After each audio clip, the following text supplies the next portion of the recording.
ауыстыла бой. Конкретный контент болайын деп тұрмын. Бәрі жерін жасайтын. Это бірден салбырап жатыр дейсің. Номерін тапсырып ертең жаңа номерлер аламыз. 2008 жылғы номерлерді тапсырамыз енді соңға.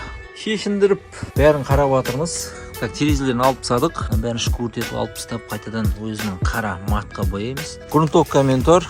Барынша бәрі шықты, жасалды, жөнделді.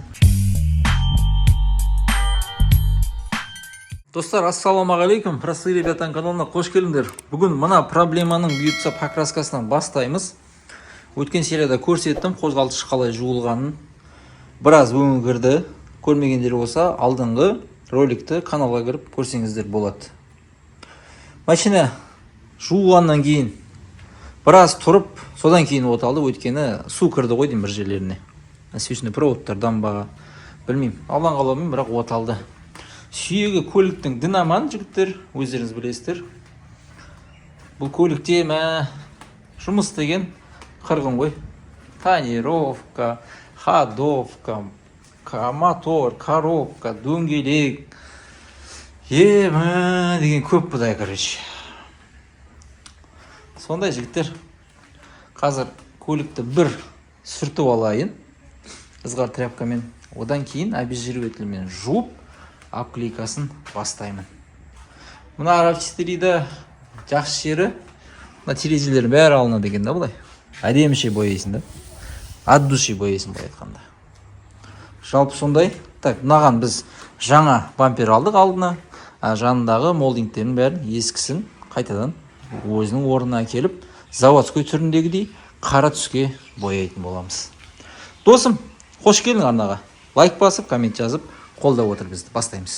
Жаңағы съемкадан кейін жігіттер арада бір апта уақыт өтті. Сырқаттанып, бір түсіруге мүмкіншілік болған жоқ. Көлік жалпы боялып, бұлай әзірше түрі бұрынғысынан әлде қайда дұрыс. Әне жерде мен ақ жігітім тұр. Қыстық дөңгелектерін толықтырдық. Салон осылайына тік-тік. Салон енді свежий, тап-таза болып тұр ғой. Бәрі жуылып. Мына контент басталғалы бері Evo полик дегенді бірінші рет заказға тіктірім осы көлікке. Енді басқа полик ұнатпадым да андай. Қытайдың қара полигін салайын десем, іші сасиды. Мына жаңа чехолдарға сіңеді. Содан кейін иісі постоянно сасып қалатын болады. Так, мына жұмыстар ғой жігіттер, білесіздер, өткенде отырып кеткен жерлері бар. Так, мынау бізде әзірше боялған жоқ. Соны бояймыз, мынаны толықтыруымыз керек. Айтқаным, мына кондиционердің кнопкасы бар. Машинаның моторын өткенде жуып едім ғой. Сонымен машина трайт етіп тұр. Бұлай қалай жалпы? Түрі әдем шыққан жақты. Бірдеңе жетіспей тұр бұл көлікке ше, негізі. Мына жандарына бір наклейка ма бірдеңе ойластыру керек па деген ойым бар. Тонировка жабыстырдым. Кішкене бар енді косяктар бірақ жалпы болады. Артық терезесін енді жасаймын. Мына өткенде тұрған дөңгелек запаска мына жерге тұрды. Так, мына жанында мінекей жуылып әдеміше кабраланы, орындықтары, потологын бәрін жуып тазалап қойдық. Мына жерде бізде отырып кеткен болады, білесіздер жігіттер. Бәрі реставрациядан кейін керемет. Так, мына бір екі пластмасс керек срочно. Жаңа айтқандай, көлік кішкене трайт етіп тұр. Көліктің диагностикасын бұйырса джайстиктің эстосына барып, тамырын ұстатып көрейін. Не болып жатыр екен, іші қалай екен, бола ма, болмай ма, болмаса басқа мотор, болса сол мотор. Енді бір ойға кемедім әлі. Алла қаласа қазір жетіп алайық. Сонымен барып бір шешімі болар. Мен ақ жігітпен шықтым, Жәнібек RAV4-пен шықты. Ортада магнитофоны мынандай болып түсті не жігіттер. Мына өзінің оригинальный болғаннан кейін мына жер деген. Вообще симпатичный болып қалды. Ақ жігіт деген. Көп одан қымбат, анау-мынау деп видеоның ар жағында отырып телефонның экранның көп адам күлді. Негізі жалпы білмеймін енді. Мүмкін сіздер тірілей бұл көлікті көргенде ол мүмкін ондай ойларыңыз болмас па еді деген сияқты. Білмеймін енді. біреудің машинасына күлуге болмайды ғой. Есектің арбасы тағы бірдеңе деп. Жігіттер, бірінші машинаны тану керек, бір көру керек. Содан кейін бір шешім қабылдаса болады. А былай телефон ажанда жатып алып, жазуды бәріміз де білеміз ғой.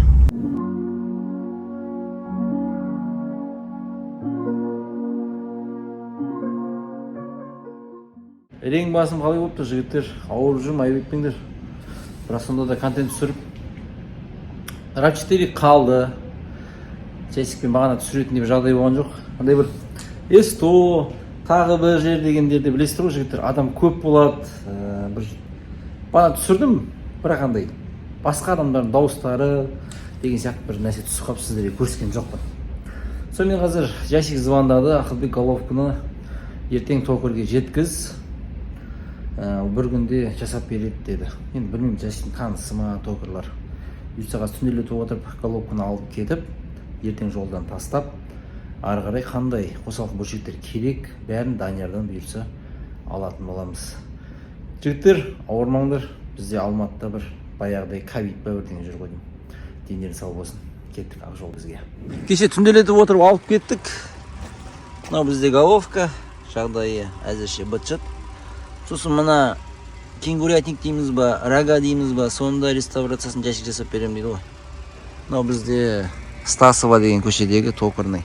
Алдыңғы жылдары Камриларды осындағы келдік. Жасиктің таныстары. Тастаймыз, бір күнде бұйырса дайын болады дейді. Токердан шығып жібек жолына келдік. Бұйырса қазір Данияр списокты қарап жатыр. Өткендегі Карина еге алған сияқты қосалқы бөлшектің сапасы ең дұрысын бұйырса алатын боламыз. Данияр молодец, әйтеуір күтіп, келгеннен күтіп алып, өзімен шығарып қойған керек нәрселерді. Бұйырса тазасын, жаңасын, жақсы сападағысын ала қаласа аламыз. Күтіп тұрмын қазір вкладыш, кольца, шірбәле, ходовка, мадовка, бәрін. Бұйырса Даниярдан бітірем ол. Так, жігіттер, толықтырдық. Ол бізде ходовка. Данияр, ассалаумағалейкум, брат. Қалайсың, жақсы ба? Баршаңызға. Не алып жатырмыз? Список бойынша. Список бойынша мотордың заттарын алып жатырмық. Мына әдеттегідей мынау біздің кольцымыз. Одан кейін ол кольцыға М-комплектіміз. Оны жақсы сапада. Әдеттегідей кәдімгі өзіміздің тайхо вкладыштарымыз. Өткендегі, өткендегідей. Одан кейін мына свечной провод НЖК дегендер бұл мынаның арзан түрлері шығып кеткен. Мынау өте жақсы сападағы свечной провод. Бұның бұл жақсылары да 2-3 түрі бар. Өте нашар сапада шығарып жүргендер. Сіздің алдында да бергенмін. Ол жақсы сападағы. Мыналардан күніге түр шығып жатыр дейсіз ғой. Күтінді Қытай деген қазір көшіре беретін болды ғой.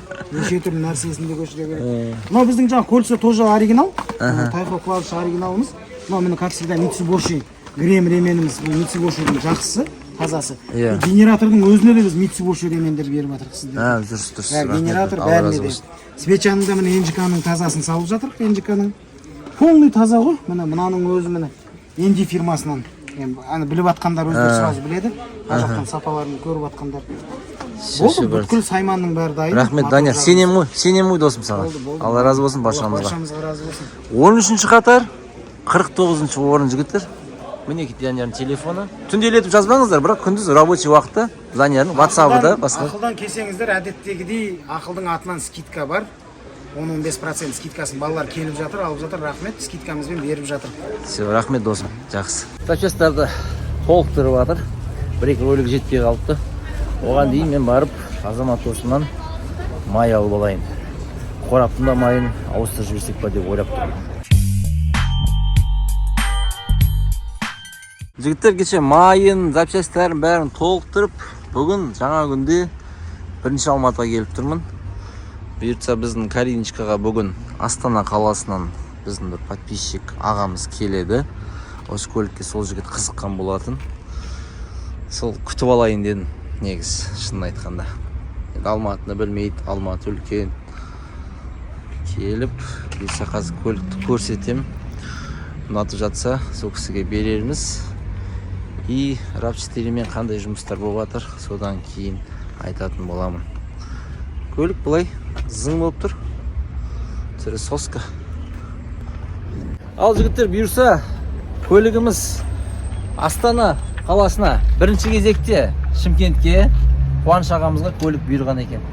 Қуаныш аға басында енді сәл-сәл андай бір саудаласып, енді сауда сүннет қой. сонда Қуаныш ағамызбен бір ортақ бағаға келісіп көлікті бердік. Көлік қалай екен Қуаныш аға? Ассалаумағалейкум қазақ елі. Көлік Аллаға шүкір өзінің жылына несіне сай, жаман емес. Бұйырсын игілікке міне тек жақсылық болсын. Ақша берекесін берсін. Иә, берекесін берсін сізге де алған ненің. Көлік жаман емес, өйткені жігіттердің еңбегі бар, мен оны бағаладым. Кейбіреу айтуы мүмкін, мысалы, ой, ол баға қымбат қой, басқа қой. Бірақ мен өзім де машина жөндеуді білгеннен кейін мен өзім нені жаңа бағалаймын адамның еңбегін. Өйткені машинаның доңғалағын ауыстырудың өзі де мысалы ол еңбек та. Оны көп адам ол үйде жатып алып мен де айта аламын. Бірақ еңбектену керек. Ол оңай емес. Мен еңбегін бағалап, жігіттердің машинасы маған ұнаған кезде мен алдым. Мен бұл машинаны жұмысқа алдым, маған универсал керек болды, жұмысқа анда-мында дегендей. Соған алдым жігіттер. Машина жаман емес, игілігін емес. Жігіттердің де еңбегі бар. Осы жігіттерге ризамыз. Алла разы болсын. Мына жігіттер өзімізше ақ көңіл жігіттер екен мысалы. Алдық жақсы. Қазақтың жігіттері осылай болсын. Әр қазағым бай қуатты болсын. Тек жақсылық болсын, аха. Қазақ елі амандық болсын. Рахмет сізге. Сізге де рахмет. Құтты болсын аға машинаңыз. Каринаны шығарып салдық. Токырдан головка дайын екен. Мықты жуыпты. Қашты етіп, бұйыртсамнан кешегі алған қосалқы бөлшектер, антифриз, май, коробканың майы, бұқи-шықи етіп жетеді. Соның бәрін бұйырса Жайсикке қазір жеткізетін боламыз. Жайсикке келдік, біздің көк қызымыз әне тұр. Жайсик мынаны да көріп берейін деді. Мынау алған қосалқы бөлшектер. Мынау деген тап-таза болып тұр. Головка шіркін ай. Мына кеше Даниярдың берген қосалқы бөлшектері. Бүгінше Жайсик бастамайды сияқты, енді ертең Алла қаласа бастайды екен. Қалайсыңдар? Шықтым бұйырса, Жайсик көлік дайын деді. Таңғы 8:30, 9-да бір жерге кетеді екен. Тездетіп тұрып бару керек болып тұр. Жігіттер жоқ, жалғыз өзім.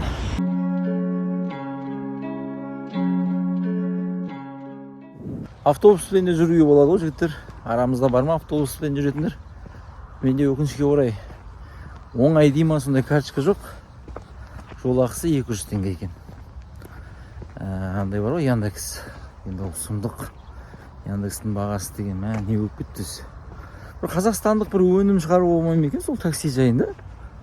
Бір қазақша бір болса, бағасы сәл қолжетімді болса. Яндексте басында негізі дұрыс еді.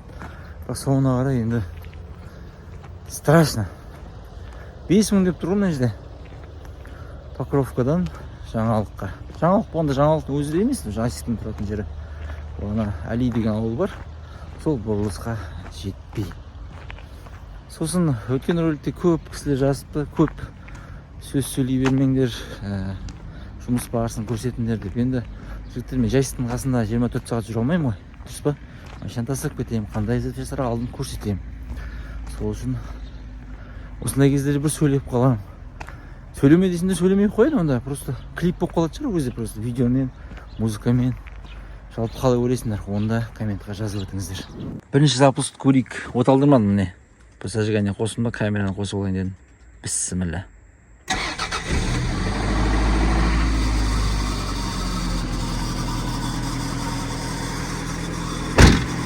Баяғыдай тақылды жоқ. Бірдеңе сықырып тұр қазір. О! Әне.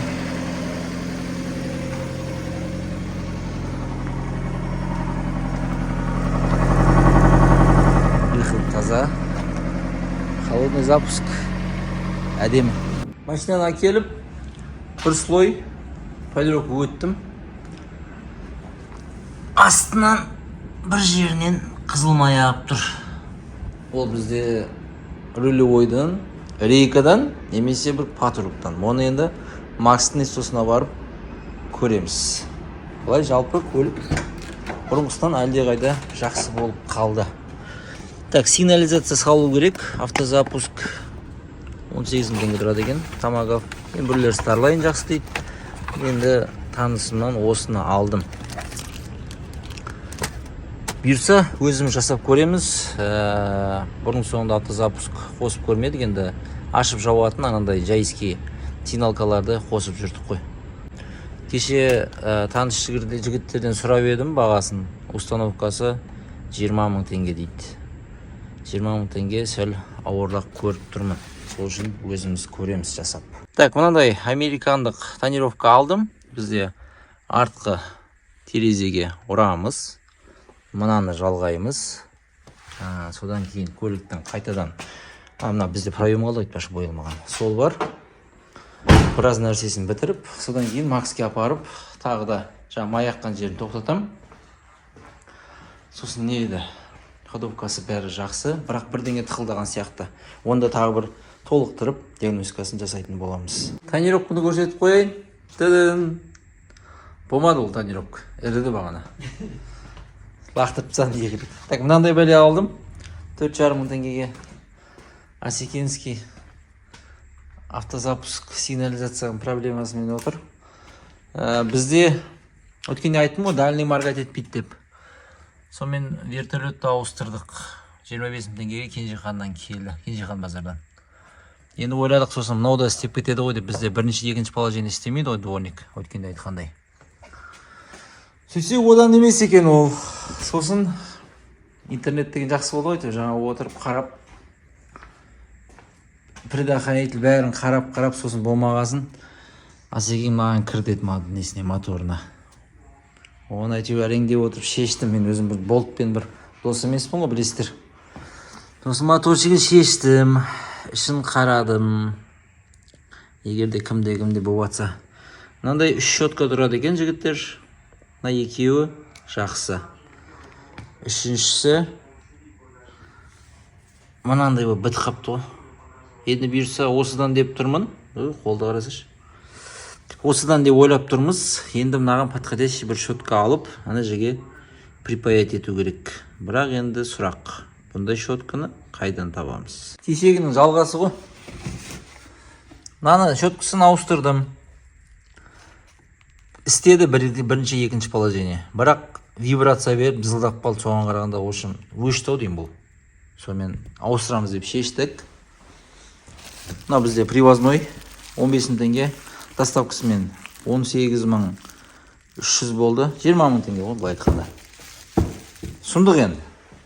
Мынау бәле 25 мың. Жаңағы 20 мың. Бампер новый білесіздер. Мына көлікке қазіргі таңда білесіздер ме жігіттер қанша ақша салынып тұр? 810 мыңнан асыппын ғой. 810 мыңды, 800 мыңдаш. Бұлай қарайсың, вроде ештеңе, е.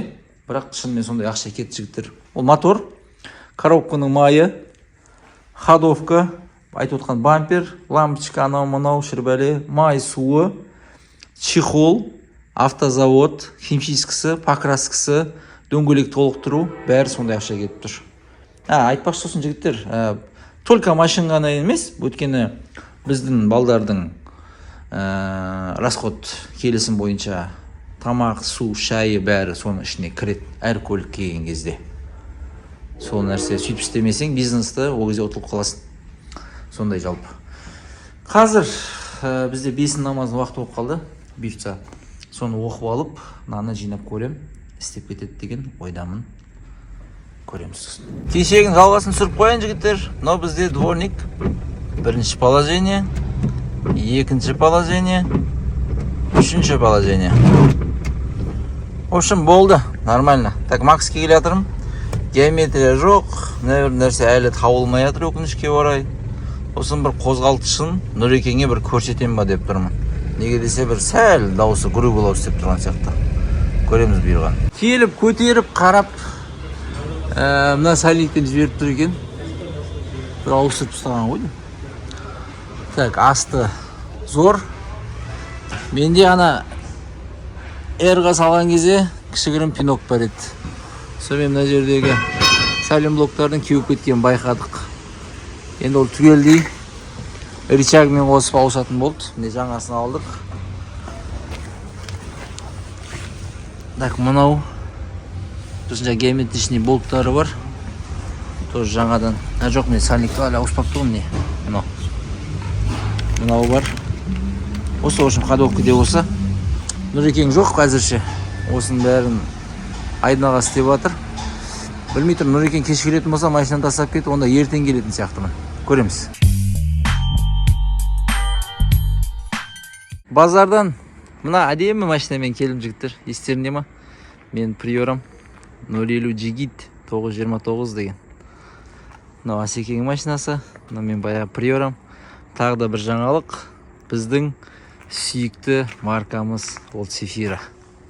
Камри алам ба деп ойлап едім жігіттер негізі. Бірақ мына Цефирадан өтіп кете алмадым. Жағдайы енді шіркін. Көршімнің машинасы ғой. Бір семьяда жүрген. Жағдайын бір қарап өтіңіздер өздеріңіз. 2 объем 97 Xima. Жағдай енді жігіттер зор ғой. Енді бастап жатыр мінекей. 97-лердің көбісі сорлы шірік қой бұлардың. Бірақ мынау әдемі сақталғаны ғой. Бұл көлікті бояймыз. Кузовында сырылған жырылған жерлері бар. Жалпы бұлай салон, по технике, көліктің жағдайы от. Азоталдыр көрсетейін. Так, көліктің пробегі 335 мың.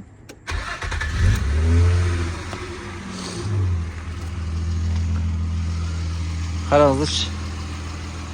Қозғалтқыш қалай жұмыс істеп тұр. Тып-тыныш. Оптикасының бәрі түгел. Антенна істейді.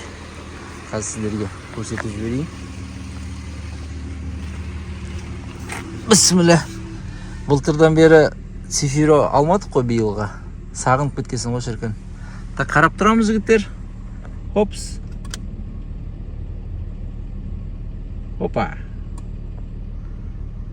Басамыз, қайтадан кіріп кетеді. Осындай. Так, кондер пешке бәрі істейді. Магнитофон зор. Коробка қозғалтқышта әңгіме жоқ. Бәрі четко. Фарасы бәрі өз настройкасымен. Щиток приборын қараңыздаршы. Жаңа кеше ғана келген көліктің щитогына ұқсап тұр ма? Қызығын айтайын ба жігіттер? Бұл қызығы багажникте ғой бұның.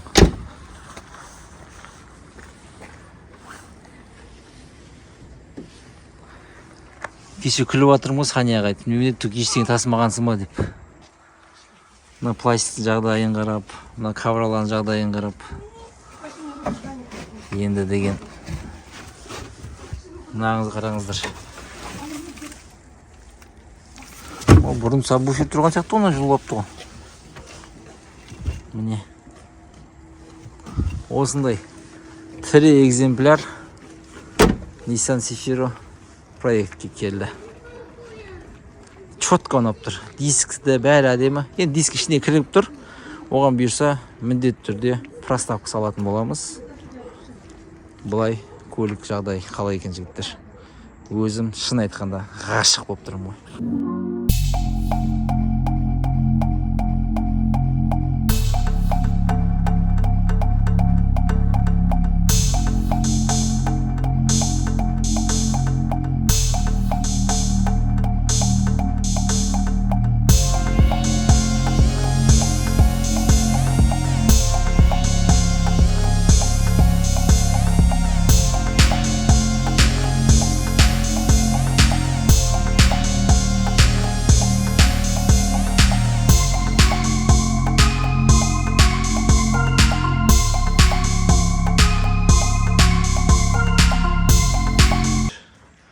Бастағанда ручка шешіп, кішігірім. Бір күнде ойдеп тастаймын еді ғой, бұйырса. Дөңгелек кіріп тұр ішіне. 2 сантиметрлік проставка алу керек болды. Так, мына деталь бізде боялған. Мына есік боялған. Так, крыша родной краска. Так, бізде қайседі? Алдың ғана крыло, капот. Мынау. Өзінің краскасында қойдым, по-моему. Или қателесіп тұрмын ба? Көп жері родной краскада. Так, мынаның бәрін алдық. Панораманы ертең әдемілеп шешу керек. Ортада клепкілер қатты да мына. Сындырып аламыз ба деген болып тұр. Так, мынандай. Қарайым. Мынау жігіттер стекловолокно. Клей. Мына жер кішкене көтерілген жері бар еді. Қарайым, бір машина не то болып тұр. Дөңгелегі кіріп. Қарайым, не болды екен десем, сөйтсем, брызговик алдында бар, артында жоқ. Содан кейін екен ғой біртүрлі болып тұрған. Бана көште тұрсам, что-то бірдеңе жетіспейтін сияқты. Сонымен болған брызговик табылды. Артқы екеу осындай ақ түсте боялатын болады. Өзінің оригинальный, бұйырса осына саламыз. Бәрін болғаннан кейін енді бояймыз ғой, бұнда қоса. Жалпы осындай жұмыстар кетіп жатыр. Енді мә жағдайы деген жігіттер точно четко ғой. Туяки, осындай кез ашылмай қалады олар. Кеше Саня айтады ғой, Ақылбек, мына машинаның ішінде Японияның иісі шығып тұр, көзім қимай жатыр дейді ғой. Айтып отырмын, от души бер машинаңды. Ертең мен басқа клиенттерге беремін, олар да қуанып жүрсін деп. Бұйырса сондай. Бастайды енді. Кішігірім. Мына жерде арғы есікте бар, мыналар бар емдейтін. Ол қалған жерінде шпаклевка көлікте болмайды. Сифиронды бұйырса біраз жеріне алып бардық. Енді Сифиронды келесі серияға қалдырып отырмыз. Ал өткенде рафты Макстың эстосына тастап кетіп, ол көлікті алып келіп, бұйырса көліктің финишін енді осы гараждың ішінде бітіреміз. Өткені бізде Алматыда ауа райы сәл нашарлау болып тұр. Бір жаққа шығайын десек, машинамыз кір болып, видеода әдемі соққы алуы мүмкін. Енді гараждың ішінде қалай болады екен?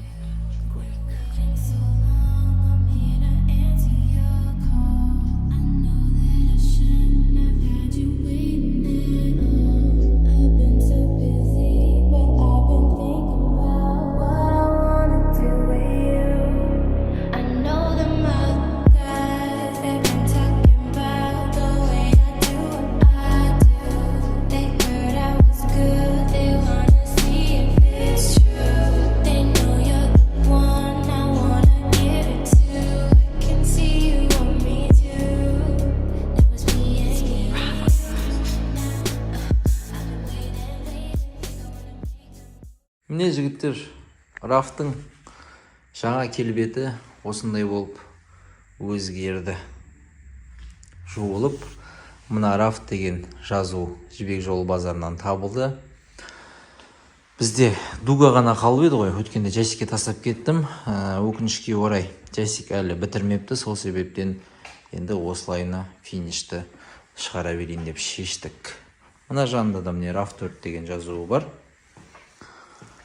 Бағана видеодан көрдіңіздер ғой қалған жерін. Артық тонировканы толықтырдым. Енді бұйыртса көлік зор болды. Сосын мына көлікте рафтарда асты осылай көрініп тұрады. Бұны қараматпен осылайына бояп шықтым. Біліп, жалпы түрі алдыңғысына қарағанда әлдеқайда жақсы болып қалды. Жігіттер, білем, қазір көбісшілік айтуы мүмкін, спойлер болғанда дұрыс болар еді деп. Өкінішке орай спойлер табылмады. Енді осылайына қалды. Жаман емес деп ойлаймын, жігіттер. Біздің есік навшипкасы, орындық.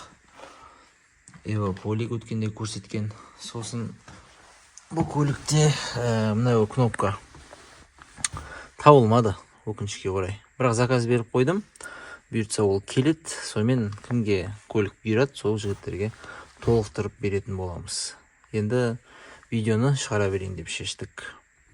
Көлікте дворник, дальний жұмыс жасамағаннан басқа жігіттер, мына жерде ешқандай свет жанбайды екен. Бүгін бәрін шешіп, ол бізде щиток прибор, ортадағы коробканың бәлесі, мынау жанбайды екен, бұны ауыстырдық.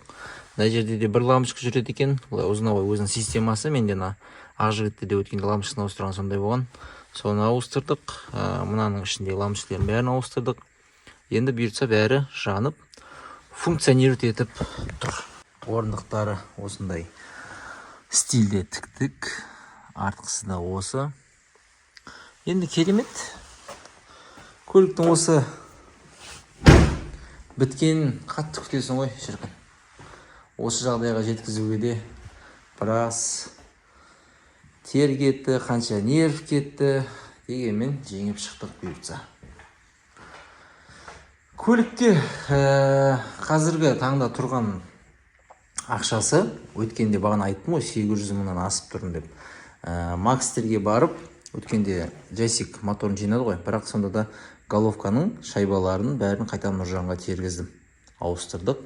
Сосын бізде артқы 2 тяга, сайлен блогы, соларын ауыстырдық.